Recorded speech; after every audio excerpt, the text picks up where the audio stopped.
My family moved to the 4200 block of Viola Street in 1956. And I've been here for what? My son is 47. We moved here when he was 5, so that's somewhere like maybe 50 years. I moved across the street at 4153 in 1948. Wow. And I stayed there until 1964. Then I moved here. Robert was 6 months old when I moved here, my youngest child. He was 6 months old. So my first childhood memories, if I were to really go back, would probably be riding my bicycle up and down Viola Street. My greatest memories of Viola Street is every house had a family in it. There was no apartments. Every house was, the facade was fixed up. In the evening, this time in the evening, you would see families, mother, father, children sitting out on the porch, playing games. It was a community. We all worked together.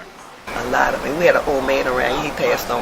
And he used to get all the kids and have a baseball game in the park, and that was really nice. Living so close to Fairmount Park has always been a big addition or a big part of my life.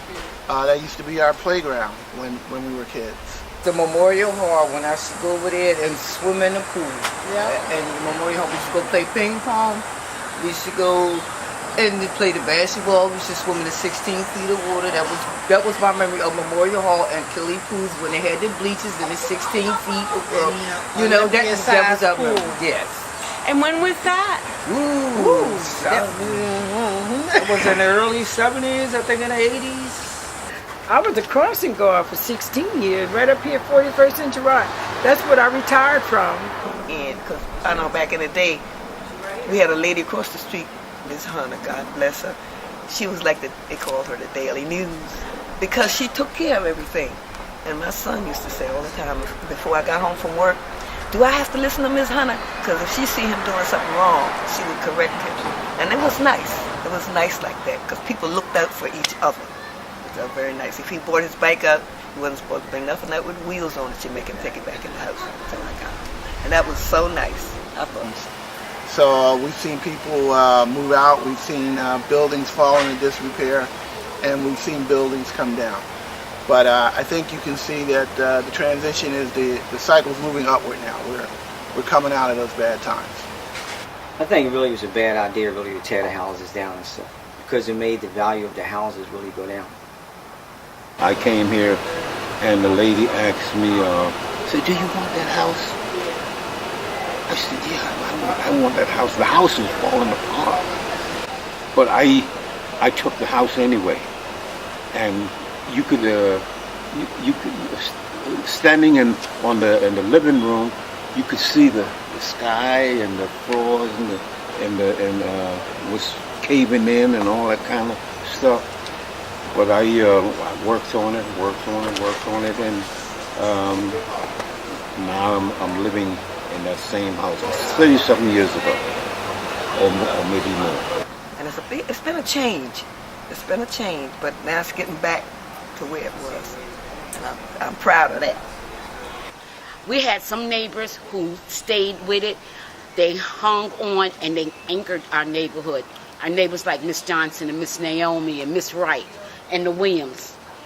Then over the years, as I'm one of them, I grew up here, went away to college, went in the military, been around the world a couple of times, lived in Jersey for 15 years. And worked for IBM, like everybody else, job was outsourced, so we had to downsize. So I said to myself, my parents left me some property on Viola Street. Came around here, my husband was like, oh, no way. And I'm like, stop seeing what you see. Just visualize. You remember when you first started coming around here? Just visualize. So we moved back, and we started to work. Other good people moved on. The Smiths moved on the block. Jean Allen, she came back. Michael Birch came back. And we all came back, and we got together. We organized, and we got to work. My friends thought I was crazy because they saw the neighborhood was really blighted. But like other neighbors that are residents that continue to stay here, they saw the potential and continue to see the potential in the neighborhood. It's right next to the park. We have a lot of cultural institutions here. We have beautiful historic homes. And I thought this was a place that I could grow along with the community. And since the young people moved back in the block, Joyce, Lorraine, and Michael, they've been a great access to this block. The first thing we did was something that bothered everybody, beautification. So we attacked the lots. 6 years ago, if you came down Viola Street, there'd been cars parked on the lot, mud everywhere. So we couldn't wait for the city. We know we have to do things ourselves. You wait for the city, nothing gets done. We partnered with Habitat. We put up a low-level fence. We put grass seeds down. We beautified it, and now we have 2 great public spaces. There's a lot of abandoned houses. We don't have a commercial district. So a group of residents got together and said, what can we do to take a proactive move for our neighborhood? And one of the things that we wanted to address was the houses. So we formed this grassroots group, the Viola Street Residents Association, and we started tackling some of those issues. We launched a number of beautification initiatives to plant trees. We had a collaboration with Habitat for Humanity to do some facade repair on some of the historic homes. I think it was 2 years ago, we had an awesome day here when Habitat for Humanity came to our block. They came here with a truck and a van and buses, and people and organizations and people from the neighborhood all got together to pitch in to basically rehab a lot of these older homes that are here on the block. And they did a great job. The residents really enjoyed it. Those are the kind of programs and things that we need to see more of. There's another 4 houses that were torn down. We took that lot over. We put up a low-level fence. We put down grass seeds, and we beautified it. So now we have 2 public spaces. We have meetings there. People have cookouts there. And that's how we utilize that. Just take back our neighborhood. Bring it back to what it used to be and what it can be. We have a lot down there that we take it for our meeting lot and stuff. When you see the flowers down there in the front of the empty lot, that's where we meet a lot. And that's nice. Everybody take their own chair and we sit out and it's very nice. I enjoy that. And especially when it's nice, you know. We all get out together and we get out and we clean up, and every time somebody has an event, they make sure that we have notices in our door, and we all get together and we come out and they let us know ahead of time, just to support the neighborhood. There's a lot of beautiful trees being planted here that wasn't here before. When I was really younger, all these trees weren't here, so this a lot of these trees, they happen within the span of maybe 4 or 5 years, and it makes the neighborhood so much better. Come on, talk to me. You can see what's going on. Yeah, what's going on? Tell me what's going on. I'll tell you what's going on. Well, we did the food cupboard, and we had an office on 40th Street, and that was where we really learned how to be an organization, because I always had the space was in my home. So I always laugh about it. I said I only prayed and asked God for just a little space for the office. We had 2 buildings. Oh my God, what are we going to do it all? So we learned to be a center, and we did everything that you can mention in, at that building on 40th Street. We even did rent rebate, tax. We did it all without any funding for anyone. We put a lot of my son and I and the community put our own money in there, so we could be able to do different things for the community. We ran a lunch program. We had a little camp for the children, and we worked very closely with the Trista Motorcycle Club. I remember sending him a letter one day. I told him I'd like to meet him, and he came right over the same night. I couldn't believe it, and we became friends since then. And we've done a lot of things for us and for me personally. Like they did rides for us to get toys for our children, and even now book bags and things like that. And when we had our event the end of last month, they paid for me to get a clown and things like that. And I was a foster parent for 25 years, and some of them you see out there, that lived here for years. I had over 125 children stay here in this house with me and my husband and my family. I love children, and we were able to get a playground for them up there at 41st and Power, because it used to be just a lot of trash and stuff on it. And then we finally had a mural on the wall. It's called the North Star. I hope you get a chance to go look at it at the playground.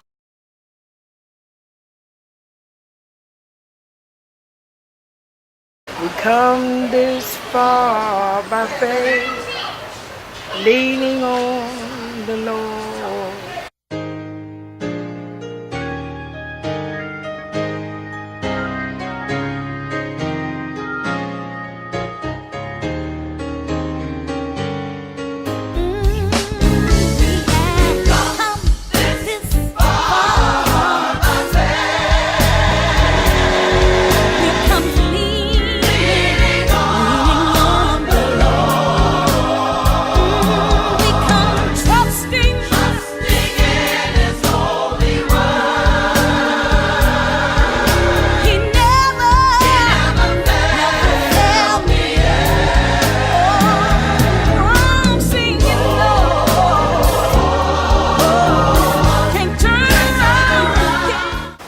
Big neighborhood, so you gotta have people around you, you gotta have people to support you, and those people are my friends. I really never had to worry about, being out late at night or early in the morning or worried about getting robbed or anything. I never had to worry about anything like that in this neighborhood.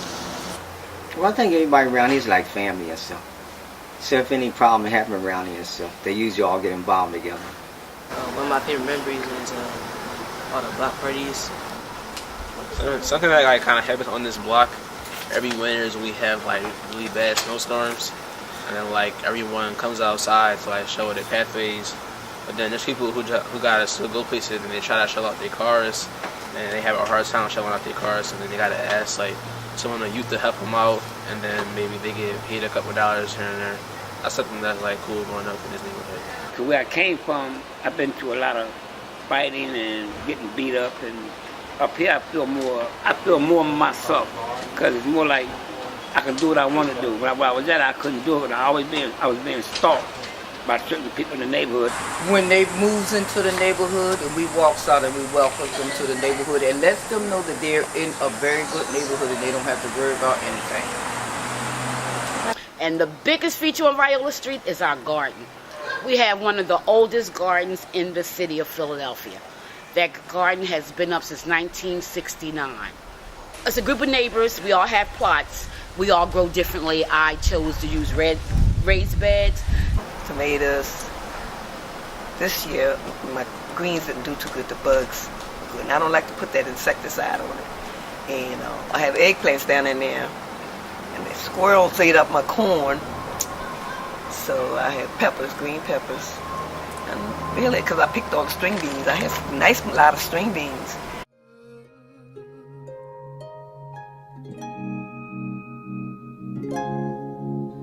Pray God you can call. I'll stand outside this woman's work, this woman's world.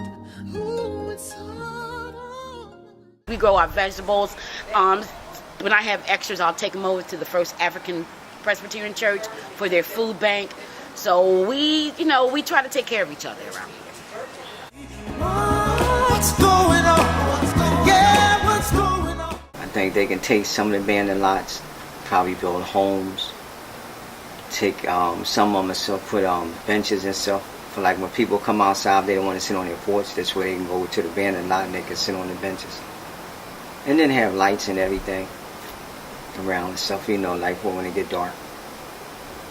My aspirations is to put some benches out there so our seniors and our children could sit, do some intergenerational activities. On the second lot, that's another play area for our kids, some benches, maybe not play equipment, but a place where they can go, and even though we live by the park, if you have little kids, it's a green spot for them. They can be on their block and have a place to play safely.